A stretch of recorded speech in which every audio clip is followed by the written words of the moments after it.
নমস্কার, স্পটার নিউজে আপনাদের স্বাগত। এই মুহূর্তে আমি জয় চৌধুরী রয়েছি মোহনবাগান তাঁবুতে। আইএসএলের ভরা বাজারে লখনৌ সুপার জায়েন্ট এবং নাইট রাইডার্সের যখন খেলা চলছে তখন মোহনবাগান মাঠে আমরা একটা কারণেই এসেছি, কারণ গত 10 বছরে পিএফসির সঙ্গেই মোহনবাগানের আসর টক্কর দেখা দিয়েছে। সেটা আই লিগ হোক, ফেডারেশন কাপ হোক, আইএসএল হোক। আর 3 দিনের মধ্যে মোহনবাগান আবার বিএফসির সঙ্গে খেলতে চলেছে। একেবারে এই যে ম্যাচটা সুনীল ছেত্রীদের সঙ্গে শুভাশিস বসুদের, এই ম্যাচটা কিন্তু ডার্বির সমতুল্য। ডার্বি কথাটা এখানে আমি কোট আনকোটে ব্যবহার করছি। ডার্বিতে একই শহরে দুটো দলকে খেলতে দেখা যায়, কিন্তু এই মুহূর্তে কোনো সন্দেহ নেই বিএফসি কিংবা মুম্বাই সিটি এফসি ইস্টবেঙ্গলের চেয়ে অনেক এগিয়ে আছে। এবং এই মুহূর্তে যে একটা টান প্রতিদ্বন্দ্বিতা দুই দলের মধ্যে দেখা গেছে, তারই কিন্তু আরেকটা ম্যাচ আমরা দেখতে চলেছি। মনে রাখবেন, গোয়াতে মোহনবাগান 2 বছর আগে এই বেঙ্গালুরু এফসিকে হারিয়ে চ্যাম্পিয়ন হয়েছিল। এই বেঙ্গালুরু এফসিকে হারিয়ে মোহনবাগান সঞ্জয় সেনের কোচিংয়ে 14-15 মরশুমে জিতেছিল আই লিগ। বেলো রাজাতে সেই শেষ মুহূর্তের গোল মোহনবাগানকে কাঙ্ক্ষিত জয় এনে দিয়েছিল। 2 বছর পর ফেডারেশন কাপ ফাইনালে সুনীল ছেত্রীরা আবার মোহনবাগানকে হারিয়ে দিয়েছিল। তখনও কিন্তু সঞ্জীব গোয়েঙ্কা দলের সাথে সংযুক্তিকরণ হয়নি। সংযুক্তিকরণের পরে যে মোহনবাগান প্রথম আইএসএল কাপ জিতেছিল 2 বছর আগে গোয়ার মাটিতে, সেটা কিন্তু এই বিএফসিকে হারিয়ে। এই বিএফসি এবং মোহনবাগান চলতি মরশুমে 3 বার মুখোমুখি হয়েছে। মোহনবাগান ডুরান্ড কাপ সেমিফাইনালে বিএফসিকে হারিয়ে দিয়েছিল নাটকীয়ভাবে। মোহনবাগান প্রথমে 2 গোলে পিছিয়ে পড়েছিল। গোল করেছিল সুনীল আর ভেঙ্কাটেশ। 67 মিনিট পর্যন্ত মোহনবাগান পিছিয়ে ছিল।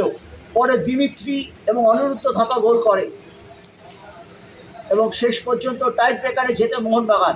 মানে তুল্যমূল্য লড়াই, কিন্তু একটা আকচাকচি লড়াই বিএফসির সাথে মোহনবাগানের। সেটা আমরা গত 10 বছর থেকে দেখেছি। এই দলটি যবে থেকে প্রতিষ্ঠা হয়েছে তবে থেকে কিন্তু মোহনবাগানের সঙ্গে বিএফসির প্রতিদ্বন্দ্বিতা কিন্তু জমে উঠেছে। এবারের এই ম্যাচে মোহনবাগানের সঙ্গে কিন্তু সার্বিকভাবে বিএফসি পিছিয়ে আছে। মুখোমুখি সাক্ষাৎকারে তারা 1-2 পিছিয়ে আছে। আমরা যদি সব ম্যাচ দেখি আইএসএল এবং আই লিগ এবং ডুরান্ড কাপ নিয়ে, তবে মোহনবাগান 31টা ম্যাচ খেলেছে। সেই 31টা ম্যাচের মধ্যে মোহনবাগান মাত্র 4টা ম্যাচে হেরেছে। সেই 4টি ম্যাচ সকলেরই মনে আছে। ডুরান্ড কাপ ফাইনালে সেই অবিশ্বাস্য হার নর্থ ইস্টের কাছে। তারপরে মোহনবাগান আইএসএলে লিগ পর্যায়ে 2টি ম্যাচ হেরেছিল।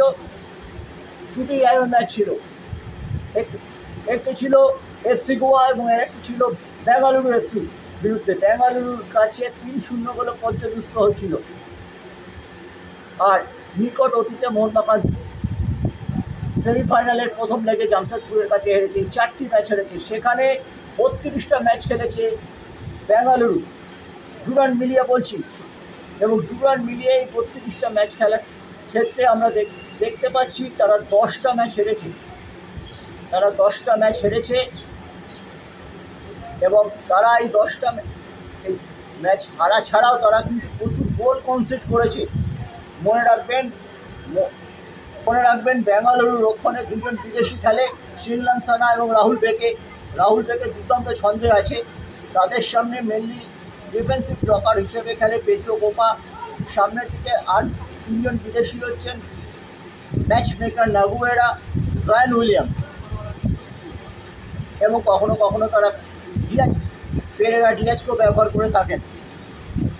এই যে ফলে আমরা দেখা যাচ্ছি যে 2জন ভারতীয় ডিফেন্ডার খেলায় বেঙ্গালুরু এফসি প্রচুর গোল কনসিড করেছে। শুধু আইএসএলের গ্রুপ লিগে তারা 31টা গোল কনসিড করেছে। 40টা গোল তারা করেছিল। তবে তারা 5-0 গোলে জিতেছিল এই প্লে অফের প্রথম ম্যাচে মুম্বাই সিটির বিরুদ্ধে। পরের ম্যাচটা তারা ক্লিন শিট লেগেছিল 2-0, কিন্তু গোয়াতে তারা 1-2 গোলে হেরে গেছে। মনে রাখতে হবে ব্যাঙ্গালোর যতটা খতরনাক বা বিপজ্জনক দল, কারণ ব্যাঙ্গালোরের ওয়েদার সবসময় মোটামুটি একটা স্ট্যান্ডার্ড মেনটেন করে, সেখানে যেরকম খুব একটা শীত পড়ে না, তেমনি ট্রেনে গরম বা আর্দ্রতাজনিত ব্যাপারটা নেই। কলকাতায় কিন্তু প্রায় 36-37 ডিগ্রি এবং 80% আর্দ্রতার মধ্যে বেঙ্গালুরুকে খেলতে হবে। দ্বিতীয়ার্ধে ব্যাঙ্গালোরের সেই জন্য প্রবলেম হবে, অ্যাডভান্টেজ। এই কারণে মোহনবাগান এফসি গোয়ার বিরুদ্ধে বেঙ্গালুরু কিন্তু হেরে গেছে, এগ্রিগেটে জিতে তারা উঠেছে, কিন্তু আমরা দেখেছি শেষ মোমেন্টে সুনীল এই ম্যাচ হয়তো শুরু করবেন না, যেহেতু 120 মিনিটের খেলার আছে। 120 তো আর সুনীল খেলতে পারবেন না, সেই জন্য তাকে ওই 70 মিনিট 65 মিনিটেই হয়তো কোচ নামাবেন। এই দলের মধ্যে একটা বিশাল ব্যাপার আছে, বিশাল কায়েতের সাথে গুরপ্রীত সিংয়ের লড়াই। সবচেয়ে বেশি ক্লিনশিট এই মরশুমে রেখেছেন বিশাল কায়েত 14টা ম্যাচে, গুরপ্রীত 8টা ম্যাচে রেখেছেন। এবং এই গুরপ্রীতকে সরিয়েই কিন্তু সম্প্রতি ইন্ডিয়া দলে খেলেছেন বিশাল কায়েত। এই দুজনের লড়াই আমরা দেখব। রাহুল বেকের সাথে শুভাশিস বসুরও একটা লড়াই দেখব। যে ক্লিয়ারেন্সের ক্ষেত্রে দেখা গেছে যে শুভাশিস বসু যেরকম সবচেয়ে বেশি ক্লিয়ারেন্স মোহনবাগানের পক্ষে করেছেন, তেমনি রাহুল বেকে একজন ভারতীয় স্টপার, তিনি 116টা ক্লিয়ারেন্স করেছেন। সেমিফাইনালের প্রথম লেগে একাই তিনি 16টা ক্লিয়ারেন্স করেছিলেন। এদের দিকে আমাদের নজর থাকবে। এবং তাছাড়া থাকবে সুনীল ছেত্রী। সুনীল ছেত্রী যদি পরিবর্তন হিসেবে নামেন, আমার তাই নামবেন। প্রথম একাদশেতে যদি সুনীলকে নামানো হয় তবে মোহনবাগান অ্যাডভান্টেজ পাবে, কারণ সুনীলের পক্ষে পুরো ম্যাচ খেলা সম্ভব নয়। সুনীল যদি ম্যাচ টাই ব্রেকারে যায়, সুনীল শিওর শুটার, তাকে সেই জন্য তাকে তুলে নিতে হবে, সেই জন্য সুনীল করে নামবেন। এটাই ছিল পুরোপুরি আপডেট। লড়াই কিন্তু শেয়ানে হবে, কিন্তু এইখানে মনে রাখতে হবে একটা বৃত্ত সম্পূর্ণ হবে।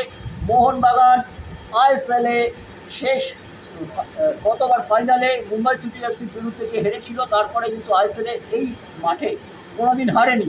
মোহনবাগান চলতি মরশুমে যুব ভারতীকে মোহন ভারতী করে তুলেছে এবং দেখতে হবে যে সেটা তারা অক্ষুণ্ণ রাখতে পারে কিনা।